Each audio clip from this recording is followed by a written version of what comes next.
Hello ഡെലുലൂസ്. ഇന്ന് ഞാനും അപ്പായും അമ്മയും കൂടി അവരുടെ 28 വർഷത്തെ ദാമ്പത്യ ജീവിതത്തിന്റെ നിറവിൽ ലഞ്ച് പുറത്തുനിന്നാക്കാൻ ഇറങ്ങിയതാട്ടോ. ഞങ്ങളുടെ ഇവിടെ മങ്ങാട്ടുകവലയിലെ ഫേമസ് കുഴിമന്തി റെസ്റ്റോറന്റ് ആണ് കൈഫാൻ. എനിക്ക് ഇവിടുത്തെ ആംബിയൻസ് വളരെ ഇഷ്ടാട്ടോ. ലൈറ്റും ടേബിളും അവിടുത്തെ ഫുൾ സെറ്റപ്പ് നമുക്ക് ഇഷ്ടപ്പെടും. ഇങ്ങനെയുള്ള ചെറിയ ചെറിയ കാര്യങ്ങളല്ലേ നമ്മുടെ ലൈഫിൽ എൻജോയ് ചെയ്യാനും ഓർമ്മിച്ചു വെക്കാനും പറ്റൂ. അതുകൊണ്ട് പറ്റുവാണെങ്കിൽ ഇടയ്ക്കൊക്കെ കുടുംബമായിട്ട് പുറത്തൊക്കെ പോയി കഴിച്ച് എൻജോയ് ചെയ്യണം. അതല്ലേ അതിന്റെ ഒരു ശരി. അങ്ങനെ ഞങ്ങള് ഹാഫ് അൽഫാം മന്തി പറഞ്ഞു. ഒട്ടും താമസിക്കാതെ തന്നെ സാധനം എത്തിട്ടോ. നല്ല ടേസ്റ്റ് ഉണ്ട്.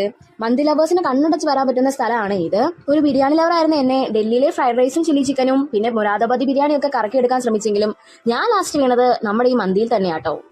എന്റെ ഇപ്പോഴത്തെ ഫേവറേറ്റ് അൽഫാം മന്തിയാണേ. നിങ്ങൾക്ക് വേറെ ഏതെങ്കിലും സജഷൻസ് ഉണ്ടെങ്കിൽ കമന്റ് ചെയ്യാൻ മറക്കല്ലേ കേട്ടോ. നിങ്ങളുടെ എല്ലാം ഫേവറേറ്റ് ഫുഡ് കൂടി ഒന്ന് മെൻഷൻ ചെയ്യണേ. അങ്ങനെ കണ്ണുമൂടി തുറന്നപ്പോഴേക്കും ഞങ്ങൾ മന്തി വയറ്റിലാക്കി ക്വാർട്ടർ പാഴ്സലും ചെയ്ത് അവിടെ നിന്ന് ഇറങ്ങിട്ടോ.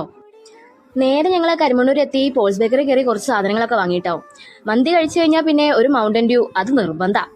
പിന്നെ ഒരു വാനില ഐസ്ക്രീമും കൂടെ മേടിച്ചു. കുറെ നാളായി ഐസ്ക്രീം കഴിച്ചിട്ട്. എന്താണെന്നറിയില്ല, വാനില ഐസ്ക്രീമിനൊക്കെ പണ്ടത്തെ അത്ര ടേസ്റ്റ് തോന്നാറില്ല. പണ്ടത്തെ വാനില ഐസ്ക്രീം ഒക്കെ എന്നാ ടേസ്റ്റ് ആയിരുന്നല്ലേ. അങ്ങനെ ഐസ്ക്രീം ഒക്കെ കഴിച്ചിരിക്കുമ്പോഴാണ് എന്റെ ബെസ്റ്റ് ഫ്രണ്ട് സൂസു എത്തിയത്. നോക്കണ്ട ഉണ്ണി, കുട്ടി എസ് ഐയുടെ ട്രെയിനിങ് ക്യാമ്പിലാണ്. ബോയ്ക്കട്ടൊക്കെ എങ്ങനെയുണ്ട്? സൂപ്പർ അല്ലേ. അങ്ങനെ ഞങ്ങൾ രണ്ടാളും കൂടി ഞങ്ങളുടെ NCC ബഡി കൃഷ്ണച്ചയുടെ വീട്ടിലേക്കാട്ടോ പോയത്, അവളുടെ കുഞ്ഞുമാവയെ കാണാൻ.